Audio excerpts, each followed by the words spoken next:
Good day, ladies and gentlemen. Thank you so much for tuning in today. Today we have Mr. Ishmael Ho, the CEO of Ho Chin Soon Research Centre Berhad. Thanks for joining us today, Ishmael. How are you? I'm good. Thanks, Ernest, for actually having me here. Excellent. Before we start on the hard-hitting questions, just a light-hearted moment. How's the MCO treating you, my friend? Oh, beautiful. So you got so much mixed response to that, but at the end of the day, we all have to roll with the punches, right? Do you find that your work and work from home significantly different in terms of how you would normally do it rather than work at the office? And how do you actually interact with your staff? I'm just trying to get a sense as to what's happening on your side of the world. Okay, so maybe I can share a little bit for Ho Chin Soon Research. We are not a big company. In terms of workforce, this is about maybe 15 of us. And we are very specialized in what we do, right? So in terms of what we can and cannot do, so if you look at our business dynamic, we do maps. At the end of the day, I still need to go on the ground to do my site inspection. So that part of the business is totally disrupted because I cannot go down on the site. I cannot do site inspection.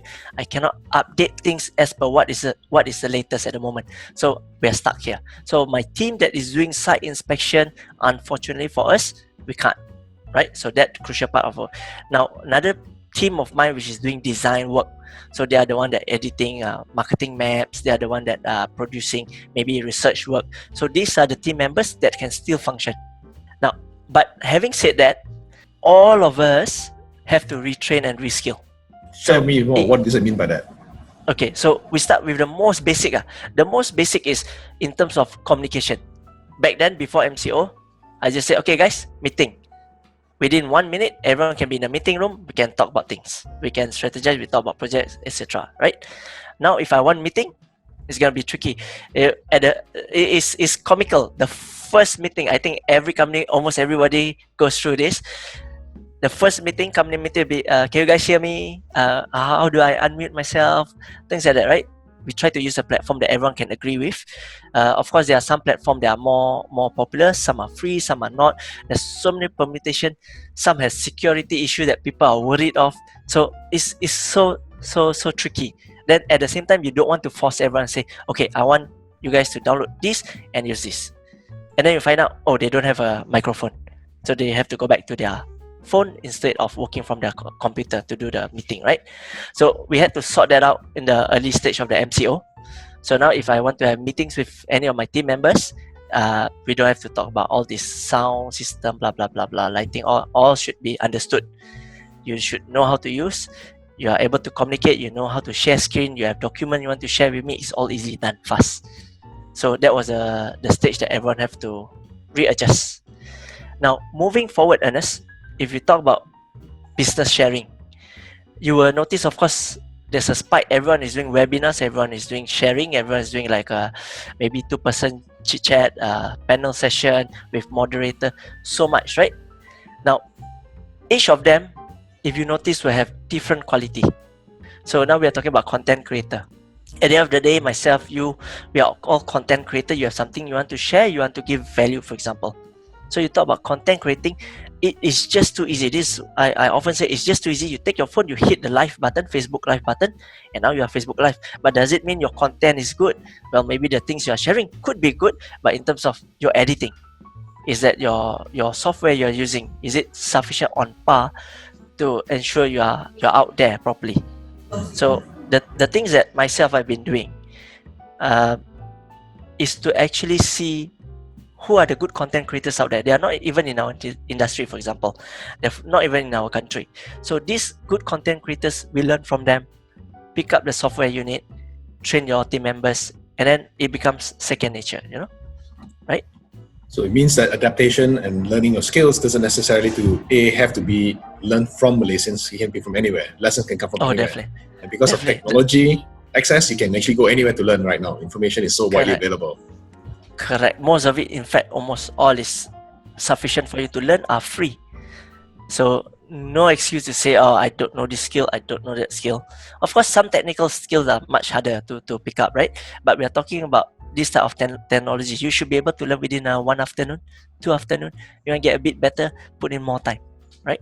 Ishmael, can I just ask you, with regard to the work that you're doing, because a lot of it is based on site visits or being there on site, how is not going there going to affect your timeline to delivery? I mean, I know that some of the things is actually very time oriented. So how does that affect you?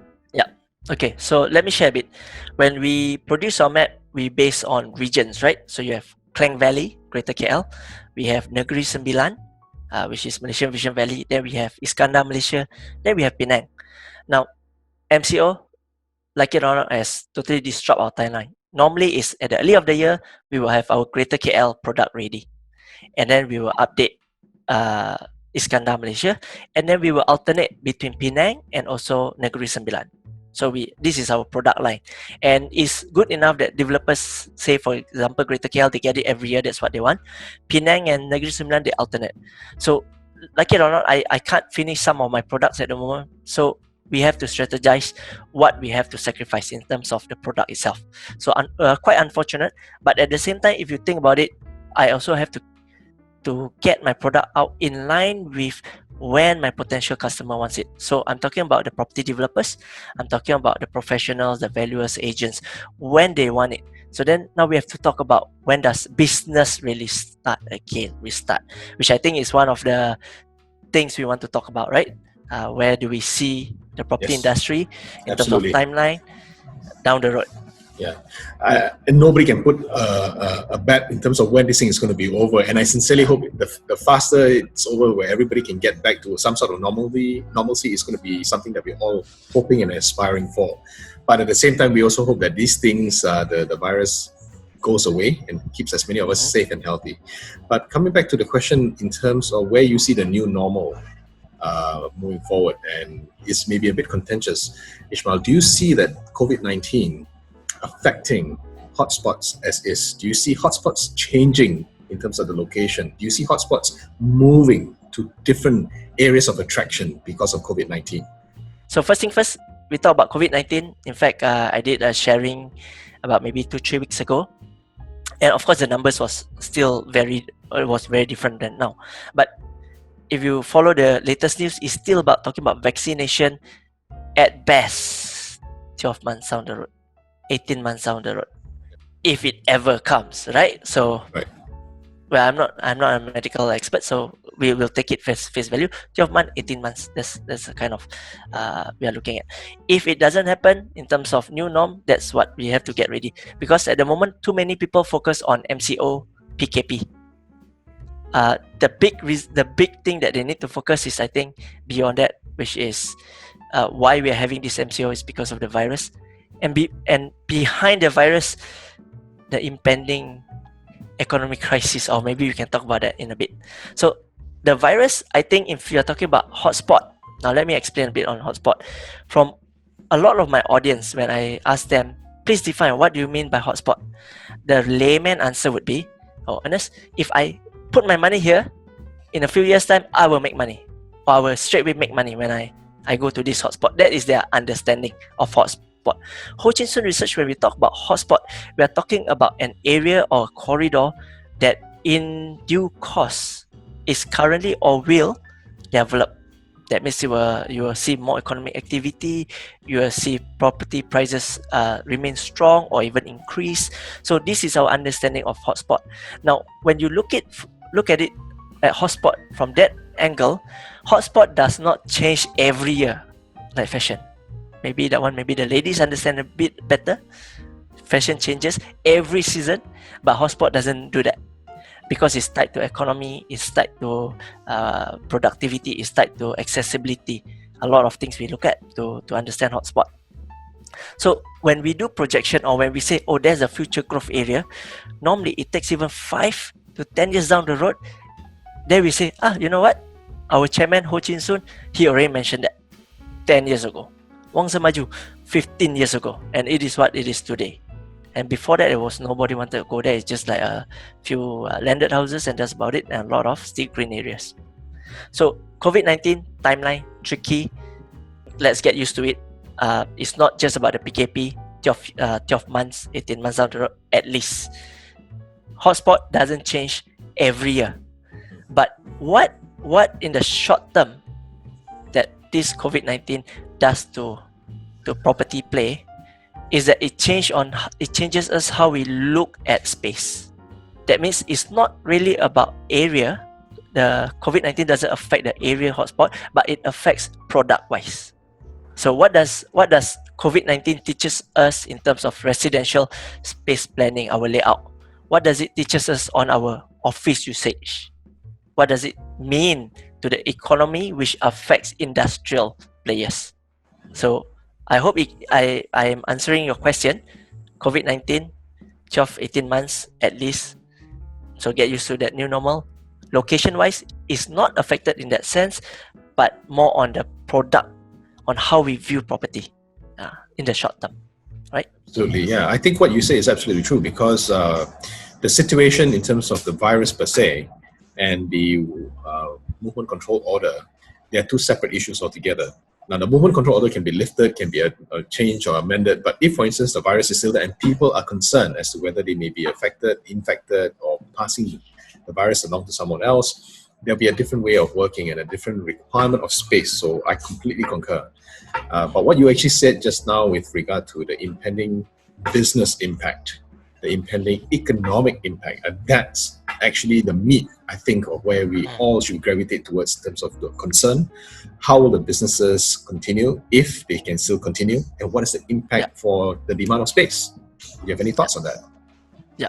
Okay. So now we have to take a step back, take a more overview picture, right?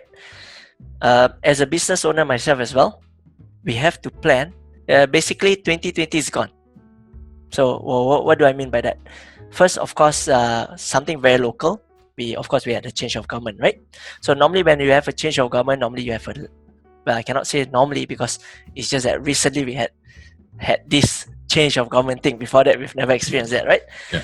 But the previous government, Pakatan Harapan, when they came to power, as a business operator, business owner, I felt that it was anywhere between 4 to 6 months of lag, because you had new people coming in. They have to reintroduce themselves to certain civil servants, get to know their new team members. So a lot of change, right? So the lag was 4 to 6. Now this new government, some are familiar faces, so hopefully the lag is not as bad. But what happened then? We are being hit by this COVID-19. So I've been taking time to read a lot of what do the banks feel in terms of their projection economy. What does it mean to GDP, our gross domestic product, right? And other countries as well. So is the expected impact is that recovery in countries like US and Europe only up to maybe second quarter or the whole of 2021. And that affects our country as well, because we are a trading nation, right? We want everyone to prosper, but if there are countries that are still combating COVID-19 and they're struggling with it, and that affects our stock market, affects our confidence, affects people's rice bowl, your purchasing power is affected. So expect a very gloomy outlook for 2020 and maybe the first half of 2021. That is what I can feel, right? Yeah, it definitely is like a double whammy all the way. You've got some political change. I wouldn't use the word uncertainty, but definitely some political change. So some readjustment is required. And before we can even get to the word start, we also then have this situation whereby we don't know when the light at the end of the tunnel is. And because of the prolonged MCO and a lot of SMEs having cash flow issues due to the fact that they cannot work and cannot sell, how many will still be left standing? So thing that I wanted to ask you is this: do you foresee that post situation like this situation, do you foresee there will be a shift from bigger unit retail spaces being in demand to maybe smaller retail spaces and a shift towards the digital side of selling? So more shop fronts on digital formats, more usage of digital formats to get transactions through, as opposed to face-to-face. I no longer need to go to a big space. I go and get what I need and off I go, or I get it delivered. Do you see that shift in habit happen? Well, if you're talking about retail, it has already been happening even before COVID-19, before the MCO. It's a trend. It's something that cannot be avoided, right? And we all know that, for example, the retail space has been under immense pressure. There's a lot of neighborhood malls that are not doing well, except for the few malls, the star. Then people just keep going to them. But as a researcher, we go on the ground. We go to places like where the mass are, for example, I go to Cheras, I don't want to name malls, but then you will say, oh, there are some neighborhood malls that are just struggling, really struggling. And it's not unique to just like, for example, areas like Cheras or Taman Tun, say, oh, it's throughout. Unfortunately, because the supply of the space is a lot. And maybe there's no uniqueness. Sometimes when we plan, developers plan, oh, let's just put a mall. And most developers are not retail operators. They build, they sell. So you don't have the expertise in terms of managing a mall, on how into your monthly promotion, how do you keep it exciting, how do you get people to keep going. And when you fail at that part, it becomes what it is. So and at the same time, as digitalization gets is a big part of our life, just few clicks of button, you wait a few days, you have parcels delivered to you. So the physical act of going to a mall, finding parking, paying for it, shopping around, definitely changing a lot. Do you also foresee that because of MCO and people are staying at home a lot, and now they realize that maybe 600 square foot for 4 of us, yikes, or maybe 1,000 square foot for 6 of us, and only 1.5 bathrooms to share, will force a different type of property demand or configuration from the developers? Yeah. Okay. So I'm sure this point has been touched on by many others, or even the investing public, right?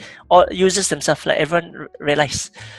Personally, myself also, as you go throughout different stages in life, your family members expand, your need for space changes. Now, let's touch a bit on in terms of how developers has been doing their layout. Prior to this, when developers try their best to squeeze in number of rooms, because a lot of some lay people, they don't use square feet, they just ask, say, oh, is it two bedroom or is it 3 bedroom? For example, like my house is 1,004, but it's only 2 bedroom, for example. So it may not be reflective, but in recent trend, what you see is developer trying to put as many rooms as possible with a limited size, right? And you will always has this very, very cute +1 room, or what they call a study room or family space. Now, prior to this, you probably wouldn't pay too much attention to it. Now with MCO, suddenly say, oh, wouldn't it be beautiful if suddenly I have this private space that is not big enough for a room, that because I don't need it to be a room per se, but I want it to be like maybe my makeshift office, or somewhere I can really have quiet, away from my family members in that sense, right? To do some work, to be some productive. So now I would foresee that the investing public, when you look at layouts, when you see these small allocated corners, they give you a different sense. What used to be, oh, that's a dead space, like developer just trying to put one more extra room, but it's so not practical, I can't do much with it. But now there's a paradigm shift. You say, oh, perfect, this is what I want. But at the same time, developer must not just do the layout to accommodate that space, but also make it actually serve its purpose. For example, you may want it to be better in terms of soundproofing, so that layout matters, right? Where's your living area in relation to this study room, because then the noise, travel, all that should be taken into consideration. So that alone, MCO gave us a interesting twist to this small space. I was having a chat as well with some of my investor friends, and they were saying that they were very happy buying a dual key system unit, because the dual key is perfect for running a business in the same unit, but having that separation of space that gave them some semblance of professionalism. They have to dress up, they have to get ready and go there by a certain time, as opposed to doing everything in their pajamas kind of thing. Yeah. So I think definitely for developers who've got that kind of unit configuration, that is definitely one of the plus points that you can upsell it to as well, I'm sure. Exactly. But on the same token, what does it mean to office space? Absolutely. Tricky, right? Very tricky. So coming back to some issue at hand, for example, we are talking about COVID-19. Prior to COVID-19, the term or the word that people love to use is sharing.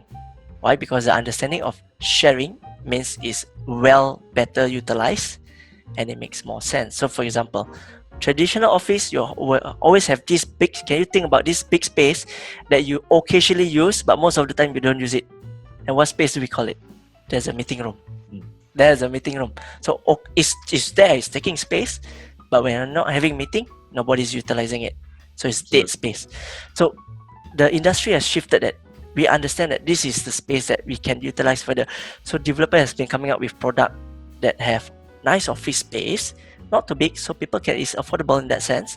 But then you have a very nice common area. So meetings area, lounge, and it makes grade A office really attractive. Now with COVID-19, what does it mean? Now it's a bit tricky. All this word sharing becomes like a cancer. Now everyone will be like, sharing. I don't know who's been in this meeting room. Talk about shared rights. Or I don't know who's been in this e-hailing platform, right? So this vehicle. So it's very interesting. You see this shift back. Yeah. Do you see then it's also the same argument for public transport then? If people were saying that this accessibility to public transport is a big plus for this particular development or this particular area, would this now shift the dynamics whereby people may say, "Whoa, I may have to rethink again. How am I going to use this, or should I just get my own vehicle?" Okay, so now we come back to what will be the new norm in the future, which is anyone's guess, right? We may have to live with this for maybe a longer time than expected.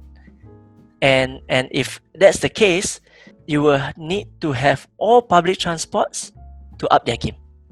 So if you've been seeing some very, very interesting innovation in Korea, for example, the escalator? Mm-hmm. They have auto hand sanitizer on the rail, the hand rail. So we have to adapt in terms of the hardware, the software as well. So how we design or how we continuously clean our public transportation needs to up, as opposed to people say, now I don't want public transport. I don't think that's the case, because if you talk about Malaysia, public transportation penetration rate is still very low. That means more of us still need to start using, and it has to come, right? Then only will be more efficient. Completely agree with you. I think once the consumer who uses those services are assured that every step is taken and no expense is spared to keep them safe for using it, I think the adoption will be there and it'll be a habit, as opposed to only when I have no choice then I use it. So I think that's a very good comment that we have to all up our game moving forward. But can I ask, with regard to your point of view on the developments per se, do you see that there will still be a proliferation of very small units coming up and very tightly bound units coming up because of maybe the plot ratio density? Do you see that happening for maximization of value for the developers that are building it? Or do you see now, because of COVID, where people need to have a bit more space to move about, the condensed part of the units will not be so high anymore, the plot ratios won't be so high? Do you see that happening? Or do you see this as a numbers thing? Like I said, how long do we need to live with this new norm, right? I'm sure the government then will come up with guidelines if we need to incorporate it in the planning. Real estate is an industry that takes time in terms of the planning, and you have the selling and the building, and that take years. So to have a shift, it really means that we have no choice, but this is our new norm. Otherwise, I don't think COVID-19 alone in the short term will impact so big in terms of how the industry does their planning. So to change. But it's just that at this very moment, like I said, it gives us purchasers a different perspective in terms of space. Just to maybe change gears a little bit, I've always been toying with this idea. Why? Or is it a matter of time that one day people will be talking about ringgit per square instead of square foot? Okay. Now we are talking about price in terms of ringgit per square foot, right? Yeah. Mm-hmm. We should talk in terms of volume. Volume. And what do I mean? Yeah, that's interesting. Yeah, cube. So feet cube, right? Cubic feet, you mean? Cubic feet. Yeah. Cubic feet. So that's how we should maybe in the future, because it matters on how you plan your space. But all this maybe is just far future. It's just that I thought maybe one day people will start talking about in real estate in that sense, because in Singapore you are not talking about, if you're talking about land value, they take into account the plot ratio, right? So that is a developer. So why not the end user in terms of your volume as well? Well, I think you may have hit on something that's quite interesting, because I think every time when we go to show units, they always say, "Yeah, this is the floor to height ceiling." They always emphasize that if it's higher than the At the norm, yeah. So it's a right, big right. feature, yeah. Yeah. And So will we have one day when we are doing our research or when we're doing analysis, we are taking into account volume as well? Ishmael, let's change this again. I mean, now that the government is looking at how we can speed up even the HSR line, and HSR line is coming back, assuming that all jalan, all beres, that's another mix as well for our developments per se, and the demand for properties along the HSR line and those that are connected to it. How do you see this happening after the start and then slow down, and then now it looks as though, yep, we're going to go again for it? Even you have key politicians say, mega infrastructure, please proceed. Because if in terms of planning for the country, it's definitely very different from small businesses, SMEs, or the corporate side, because you want to stretch your ringgit, you want to make sure you survive. But the countryside, you must make sure economic activity is happening. So you're constantly trying to spur. So one of the best way is to make sure mega infrastructure projects go on. And at the end of the day, you also benefit from the benefits they bring, right? So you talk about HSR, you talk about MRT, LRT, all this mega infra is just a matter of time, but that is always the tricky part in terms of timeline. I still remember when I was in the early, maybe about 8-9 years back, right? We were talking about connecting to Singapore from Johor, and was supposedly the timeline was 2018, and then push a little bit to 2019. Oops, we are now in 2020. So it can be very frustrating if you are an investor, right? What happened to my timeline? What happened to my expected timeline? So every time when I do sharing on infra, I always caveat myself. I say, this is as per announced timeline, and they can change. Even when they start construction can take a hold first, right? So that one we have to be extra careful. But like I always said, when you talk about values, when you talk about impact, you always have different stage. You have pre-announcement, you have announcement, and then you have construction stage, and then you have when it's completed. So all this matters for the developers, for the end users, for the purchasers, the investors. So that one you have to be extra sensitive. Well, Ishmael, thank you so much. You shared so much information. I feel that there's so much to dig into it and so much to bite into. But I've got to throw this one slightly personalized question just as a spin. Personalized. Yeah. Oh, okay. It's often said, don't wait to buy real estate. Buy real estate and wait. In your opinion, is this the time that people who are thinking about it and having the capacity to, is this the time for them to really start looking at things? Or is this the time to still say, hang on, let me just take another view, maybe 6 months from now or 1 year from now, let me look at it again? What's your point of view? To answer this question, right, is very, very interesting, because when we hear the word recession, we hear the word depression, I pause myself and I went and seek for knowledge, seek for guidance. So for example, Ernest, during the Asian financial crisis, I assume you were a younger working man then. Yeah, younger. So you would have experienced something a lot of us which are in our 30s, even early 40s, did not experience. Some of us, in fact, I have senior managers, I have managers that were still students during the Asian financial crisis. So they don't understand that as well. So we have property investors or self-proclaimed property investors that never experienced that part. So what type of lag we are talking about? So if at least it's just like Asian financial crisis, we are talking about maybe 1 year to 1.5 of slump. So if that is a duration, then you wait about say 9 months before you go and lowball everyone, right? You go and lowball, and I'm pretty sure at that stage when you lowball people don't get angry, because hey, if this guy is, although looks like he's giving me an absurd amount, but I really need the cash, and this is a genuine buyer, let's talk further. Before this, during good times, if you lowball people, people think you are just rude and they don't want to entertain you, right? So yeah, you maybe wait 9 months to 1 year. But what if this is worse than Asian financial crisis?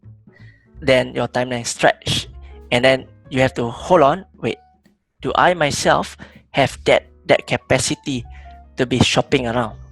But of course, it'll be fantastic times. And looking at some of the what happened previously, not all areas will react the same. You will have still favorite areas like TTDI, Bangsa, where people just wants to pick up those property that during good times they want, but it's just not within the reach. And hopefully during recession, during where people are willing to release at better price, you come and scoop it up. But those favorite areas, their price normally just you have 1 or 2 sales people release, and then that's it. Their price maintained, because those people that are there, they don't need to release it. So tricky. So maybe where your opportunity comes is not from where you always wanted to look up for, right? Very sage advice. Very, very true. And yes, during the Asian financial crisis, I was buying like that. So that gives you an insight already. There you go. I completely agree. When people run, you better look what's happening in the opposite direction. And if you have the information and the knowledge, that makes it even stronger in terms of your conviction as to what to do next. So I think your advice has been very sage, which is to look for information right now and trust the right teacher or trust the right mechanism, and always look at your ability. Yeah, and Ernest, the best indicator is the job market. Best indicator is the job market. Absolutely. To predict what will be happening to the property industry. Yeah, so, I think you're right. Talk to more of your friends. Great. Well, thank you so much for spending time with us today, Ishmael. Your talk has been completely enlightening and I really enjoyed it. I really wish you all the very best at Hutchison Research. You guys are doing fantastic work. I hope that these things will turn around fast, or the life cycle of the batteries for the drones can last for an unlimited period so you can fly from wherever you are. Oh, there you go. Thanks, Ernest, for having me. Yeah, ladies and gentlemen, you can always connect with Ishmael Ho on his Facebook page. He is an avid Facebooker, and I think he also plays the underwater hockey for the Malaysian team. Oh, yes. How did that go, by the way? Did that happen? Okay. Last year was the SEA Games. Yeah. We went for SEA Games. Unfortunately, we didn't manage to bring back a medal, but it was one of the out of this world kind of experience, because before this most people haven't heard of it, underwater hockey. So right. that speaking of which, Ernest, being in this MCO, I can't get into the pool. I cannot go and swim. Something magical has been happening. All my clothes starts to shrink. I don't know why. Strange world. Excellent. Well, thank you again so much, Ishmael Ho, and ladies and gentlemen, thank you so much for tuning in. We'll catch you soon in our next Inspiring Individual slot. Thank you.